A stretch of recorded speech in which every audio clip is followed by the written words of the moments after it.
पटना के करीब फुलवारी शरीफ का इलाका, ये वो इलाका जो जुलाई महीने से एनआईए के रडार पर है।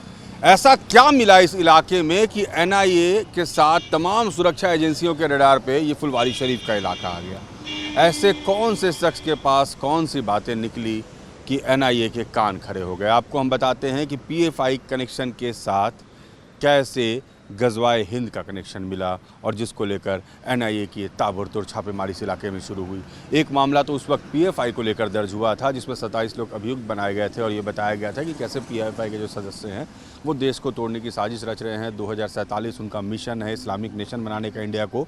लेकिन उसके साथ एक और मामला दर्ज हुआ था और वो मामला था दानिश मरगूब से जुड़ा हुआ और वो मामला था गजवाए हिंद का मामला। जी हाँ, ये वो मामला है जिसको लेकर बार बार एनआईए की छापेमारी हो रही है और यही कारण है कि मंगलवार को भी एनआईए ने फुलवारी शरीफ के इलाके में छापेमारी की, दानिश के घर पे छापेमारी की। और इसका कारण ये रहा कि दानिश के पास जो व्हाट्सएप चैट मिले थे उसने सुरक्षा एजेंसियों को सख्ते में डाल दिया था और वो चैट हमारे पास भी हैं। जी हाँ, उसका मजमून ऐसा था कि दुनिया में फिर खिलाफत होगा, गजवा आज या कल होगा, पाकिस्तान के हाथ होगी मुसलमानों की अगुवाई। ये था मिशन कुछ इस अंदाज में जिहाद की तैयारी थी कि इस मिशन के तहत आने वाले वक्त में 2023 में पूरे देश में जिहाद का ऐलान कर दिया जाए।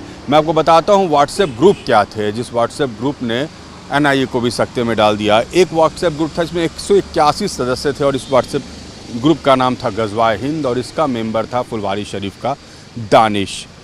इसके साथ 3 और व्हाट्सएप ग्रुप थे। अब देखिए जो व्हाट्सएप ग्रुप मिले उसमें गजवा हिंद में 181 सदस्य, अल फलाही ग्रुप एक और ग्रुप मिला उसमें भी ताहिर मेंबर था। ताहिर वही दानिश का नाम ताहिर भी है। मारखोर ग्रुप में भी वो मेंबर था।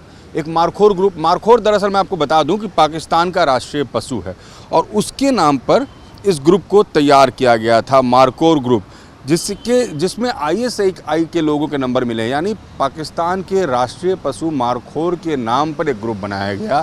तो आप सहज अंदाज़ा लगा सकते हैं कि इसका पाकिस्तान कनेक्शन रहा होगा और उसमें ISI से जुड़े हुए लोगों के नंबर मिले थे। इन नंबर को कवर देने के लिए मारखोर ग्रुप बनाया गया था और इसमें 2 मॉडल थे। पहला मॉडल था कि ग्रुप के लोगों को आइडियोलॉजी से जोड़िए, यानी दानिश का, ताहिर का ये काम था कि आपका लोगों को जोड़ना है और अगर लोग नहीं जोड़ते हैं तो लोन वुल्फ यानी अकेले भेड़िए की तरह काम करिए, सेक्रीफाइस कीजिए, हमला कीजिए।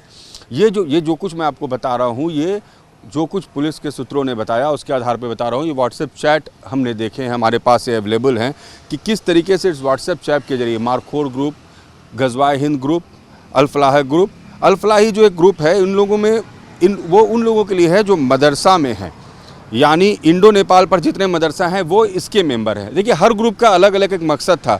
ये जो अल फलाही ग्रुप है इसमें ट्रांस बॉर्डर एक्टिविटीज़ के लिए ग्रुप काम करता था। आजमगढ़ इस ग्रुप का हेड ऑफिस था और वहाँ एक बड़ा मदरसे का संचालन होता था। अल फलाही इसको ऑपरेशन को कवर करता था। यानी अल फलाही का अलग मकसद था। मारखोर जिसमें पाकिस्तान के ISI एजेंट्स थे उसका अलग मकसद था, ISI से कनेक्टेड था।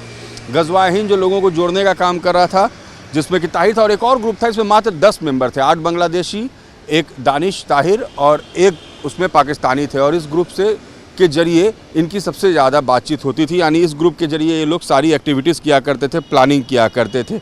इस ग्रुप में 8 बांग्लादेशी, एक पाकिस्तानी के साथ ताहिर भी था।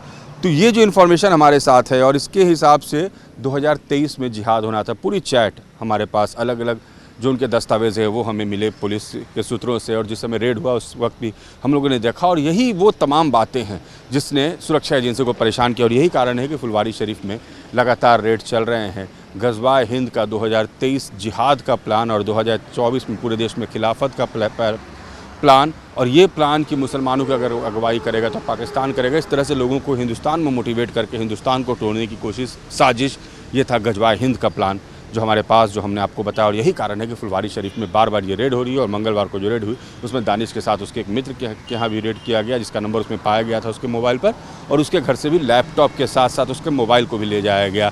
यानी पुलिस को पूरा अंदेशा है कि फुलवारी शरीफ का जो जोन है यहाँ पर ये पूरी तरह से साजिश रची जा रही थी कि देश को कैसे तोड़ा जाए और 2023 में जिहाद का जो प्लान था उसे कैसे सक्सेसफुल करके हिंदुस्तान को बर्बाद किया जाए। लेकिन उसके पहले ही हमारी सुरक्षा एजेंसियों ने इनके नापाक मंसूबों को नाकाम कर दिया और अब भी इसमें कई कड़ी खुलनी बाकी है। जैसे जैसे कड़ियाँ खुलती जाएंगी गिरफ्तारियाँ होती जाएगी। वीडियो जर्नलिस्ट सत्येंद्र के साथ रजनीश सिन्हा, न्यूज़ नेशन, फुलवारी शरीफ।